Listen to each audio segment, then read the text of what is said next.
welcome back. So this is the kind of second part to my earlier video, which was discussing Gen Alpha and brain rot and kind of the impact that technology, smartphones, screens, very digitized world that Gen Alpha has grown up in has impacted on them developmentally. So our oldest Gen Alphas are 14, 15 years old, potentially in year 10 of high school, whereas our youngest Gen Alphas are only just being born. So we can already see kind of the impact that this has all had on them over the last couple of years. And obviously my background is in education and I work with young people all the time, and I've seen them change and develop over my career, and I've just noticed some things. And so the last video was a bit of a deep dive into what I'd noticed, behavior patterns, and it was followed up with some studies that explored and explained maybe why these patterns of behavior were occurring. So if you're interested in that, there's going to be a link to it and you can go and watch it. But obviously, it coincides with the change in law in Australia, the social media ban for under 16s, which I personally think is a great thing. However, obviously, there's always two sides to every story. But genuinely, I think that it will encourage young people to kind of be less digitized and dependent on technology, and to kind of form more realistic engagement and relationships with technology, and also to maybe help with the mental health issues, the anxiety, the stresses, the overexposure to, inappropriate content, some of the problems that we are seeing. So this video is the follow-up to that, and this is a couple of strategies, some things for parents or for adults who look after children, or for anyone who's just generally interested or potential parent who wants to kind of be aware of maybe what they can do to help and stop their children or young people being too influenced by social media and screens, and what kind of things we should be doing and working towards. So let's get to it. I don't know what's going on, but we're not vibing, are we? And please excuse the hair. Not sure whether I'm going for that kind of Bridget Jones look here, but yeah, I do feel like that's going on. And my mic blends in with my jumper. Great, eh? Love this. Anyway, so strategy, how actually we can help Gen Alpha without moving to a cave. So this is a 3-tiered strategy. So it's going to focus on home, school, and society. So we all live in homes, hopefully. We may be sending our young people to a school, and our young people are going to be part of society. So it's a 3-tiered approach to this. So level 1 is retraining our tiny nervous systems of our young people to not be kind of maybe so dependent. So at home, it's less about obsessing over the exact amount of screen time. It's more about the habits and the boundaries. So habits and boundaries are really important. Consistency is something that we really try to follow in high schools in terms of behavior management strategies, and to keep everybody safe and for everybody to feel calm. And so the first one is protected sleep. So I see a number of young people come into my classroom and they look exhausted, and I ask them, like, oh, what time did you go to bed? And some of them have crazy responses, 11 o'clock at night. Okay, fair enough. Could be a little earlier, but it's not the worst. 2 o'clock in the morning, 4 o'clock in the morning. And I'm like, what? How? And they all have a common thing. They have a screen or a device that they have been watching. Now, children are young, sneaky individuals, and if they want to do something, they're going to try and do it. But could those devices be moved out of bedrooms?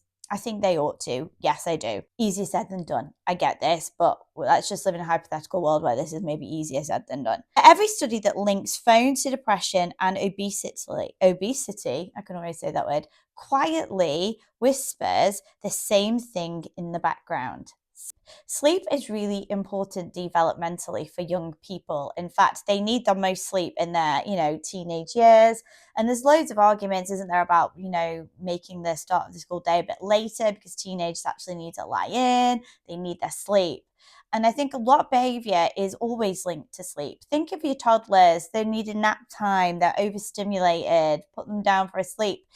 I think teenagers are no different. They're going through so many changes hormonally, developmentally. There's a lot going on. And so good quality sleep is definitely going to make the next day easier for them to get through. And being dysregulated is a problem. And if you're dysregulated because you're tired and you're emotional from not having enough sleep, then that's going to pose a lot of problems. So it's a very unsexy tip, but it's the most effective one. No personal phones or screens, tablets in bedrooms overnight for children and teens. So perhaps you could put your charging hub in the kitchen. So these devices can be taken off the children maybe 8 o'clock at night and then returned at 7 in the morning. And there's nothing wrong with that. But they're removed, they're out of sight. The child gets to switch off. The child gets to be relaxed. And that means there's no social media, no pinging messages. We're taking the phones away from them. We're taking the phones away and charging them in another room. And what can we replace that with? So let's say 7 o'clock, 8 o'clock is the time that you're removing the devices and you're giving them that downtime. Well, get them to do other things. This could be mindful colouring, could be listening to spa music and doing some meditation. It could be going for a run. It could be the daily dog walk. It could be, nipping to the shops together and having a little, buy some snacks. It could be reading a book. It could be old media, buy them a magazine and talk about the old days.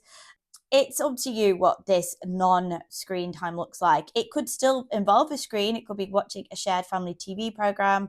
It could be watching a family film. It could be playing a board game. It's up to you to design what this downtime is going to look like when the screens are removed from your children or your teen. However, it can be a really important stage of your day to connect with your children, have conversations. And the important thing is that you're modeling it as well. So your phone is away, you're not on the screens, you're going to do the same thing as well. Because when everyone's phones are off, we can enjoy and rest and relax and know that this is a time where we're not going to be contacted, we're not going to be bothered, we're not going to sort out the admin, whatever the phone is used for or the screen is used for, the social media apps are used for. They're going to be put away. It is time for them to be put to bed, quite literally. Because it's not healthy, is it? If you see adults doom scrolling all the time, then it's not benefiting anybody and it's teaching them. Children get their cues from adults. And if you're saying, practice what, if you're not practicing what you preach, it's going to become disingenuous and kids aren't going to buy into that because it's going to feel like punishment. And you don't want it to feel like punishment. You want it to feel like an achievable goal for everybody to be off those screens and to have this relaxing downtime. And, use phrases like, you know what, we've had enough screen time today. Let's make some hot chocolates. Let's watch a film. Let's have a cup of tea and play a board game. Let's just sit and listen to some music. Let's listen to a podcast. I mean, we can do lots of different things. It doesn't have to be non-digital. It just has to be not on the apps and giving our children's brains a little bit of a break and maybe our own brains a little bit of a rest as well. Another big thing is that maybe we should be delaying giving the phone. So my old video, or my last video, not my old video, previous video, I talked about when do we give phones? And in the UK, it just seemed to be like 11, 12 years old is a common time for children to get their first mobile phone. And lots of social media apps say you have to be 13 to be on them, although I know there are younger children on there. So you can give a child a phone, but it doesn't have to be a smartphone. It can be a dumb phone, a phone that takes calls, receives calls, and has texting on it, messaging on it. But it isn't going to be a phone that they can access the social media, not the little casino in the pockets that we were talking about. And as we know, the apps are designed to be addictive. The refresh screen, you get a dopamine hit when new and interesting content is coming on.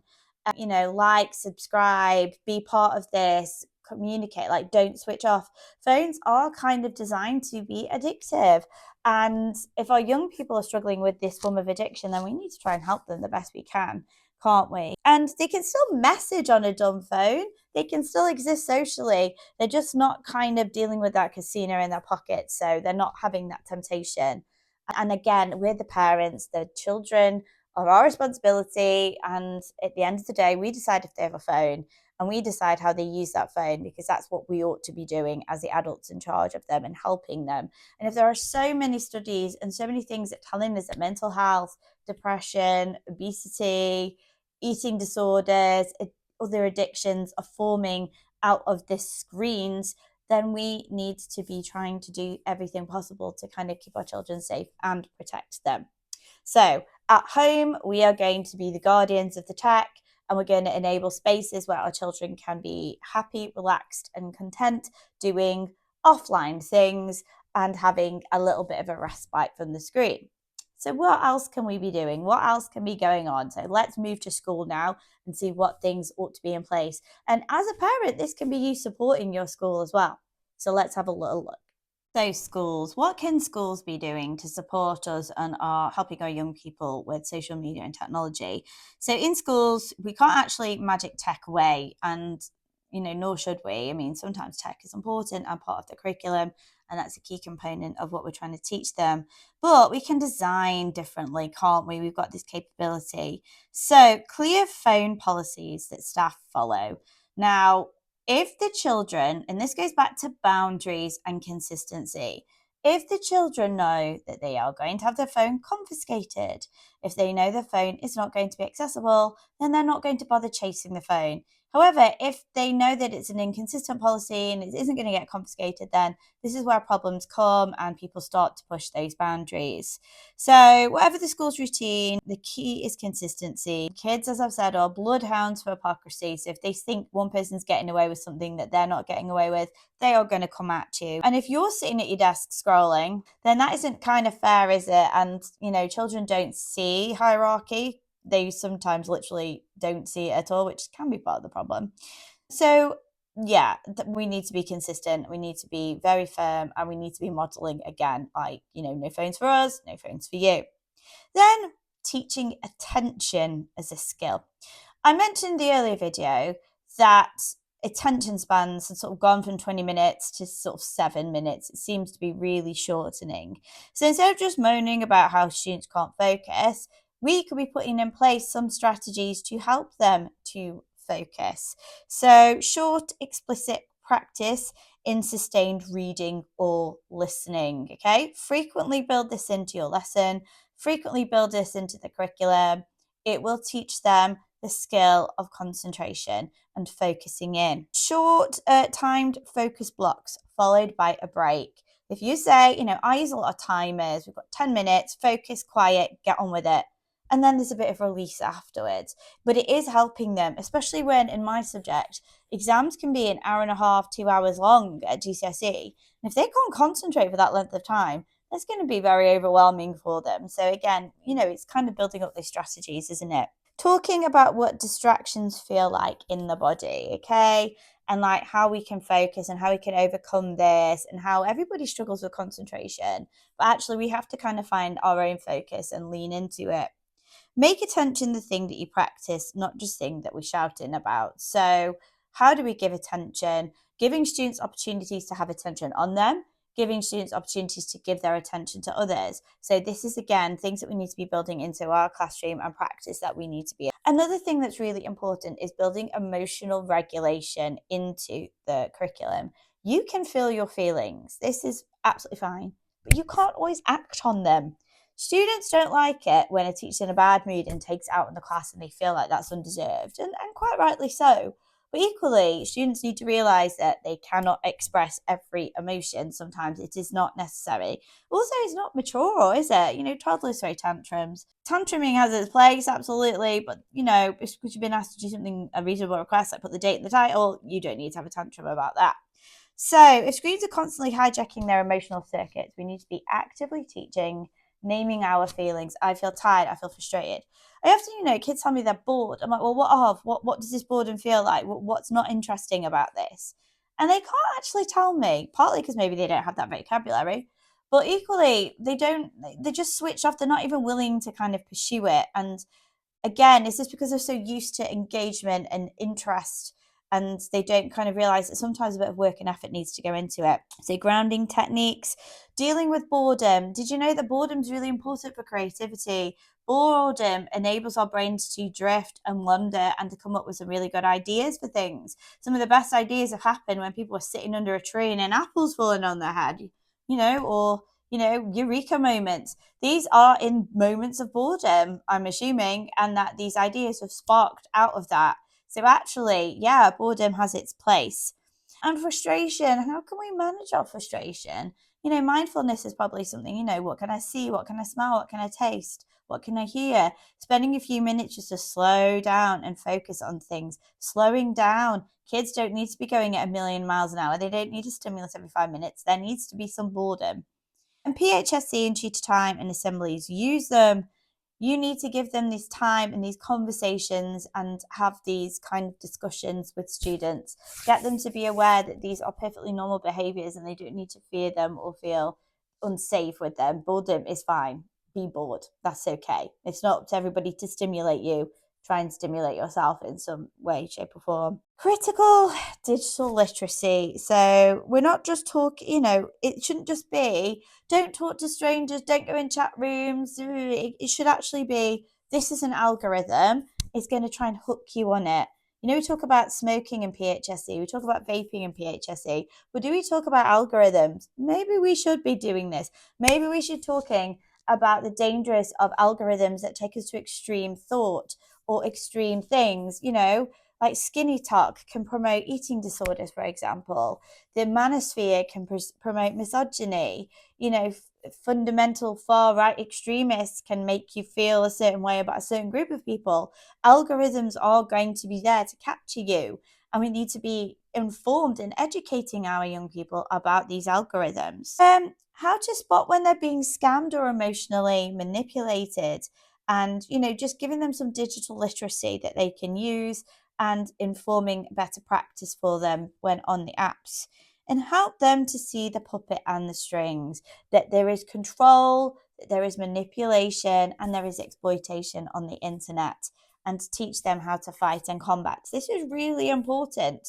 Give them the tools to be able to navigate the world of social media and being online, because we can't just assume that they're going to grow up knowing these things if we don't actually give them the weapons to be able to use to combat this. So, final strategy, society. We've talked about home, we've talked about school. So, what can society do? So, this is society and policy, and it's not all on the kids themselves. We can't expect children to, we have to help them on all levels, don't we, really? So, we have to stop pretending that a 12-year-old has the same amount of self control and discipline as a 40-year-old. That isn't going to happen. No, they can't do that. That's unfair. Hence why this comes down to parenting and education. These people and institutions that are responsible for helping our young people. We're facing £1 billion attention from these hacking machines that can elicit data, can expose them to all kinds of things. This is a powerful tool, and we need to be using it and thinking about it in this way. So, as I've said, Australia seems to be where everyone's time and attention is going at the moment, to see how this social media ban for under 16s is going to work. We talked about in the other video how it's actually going to be the responsibility of Meta, of the companies behind the social media apps, that are going to be fined if they are not seen to be putting enough protection and enough strategies in place to support young people and to prevent for young people from becoming addicted or to access these devices. Okay, so it's taking some of the burden off families and parents having to, because society has told us that everyone should have phones and be access to everything. And it's really hard to be the 3% of kids that don't have a mobile phone or a smartphone and aren't accessing these things. There's a really good article that I shared with my groups a couple of weeks ago that talked about how, 97% of young people in high school have a phone. And if you're the 3% that doesn't have the phone, that's going to feel really isolating to you and make you feel different. And let's face it, no one's a teenager wants to be seen to be different from their peers.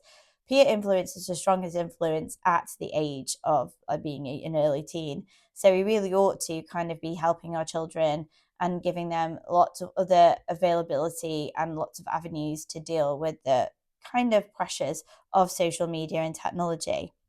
So whether you agree with the exact age of 16 or under, personally, I think that's great. I definitely see a lot of damage, especially year 7 and 8 kids who haven't really got control over social media. And I think if you looked at the TV series Adolescent, it was talking about how social media and messaging and peer pressure all played a part in how the action rolled out in that series. So yeah, I definitely think that 16 is a good age, and we have that kind of age limit for other things. So again, maybe it's that maturity that they can handle things a little bit better at that age than they can at maybe 12 or 13. So we need to push for better age verification, don't we? Now, I know in Australia that there's going to be a lot of facial recognition and using that to gauge it.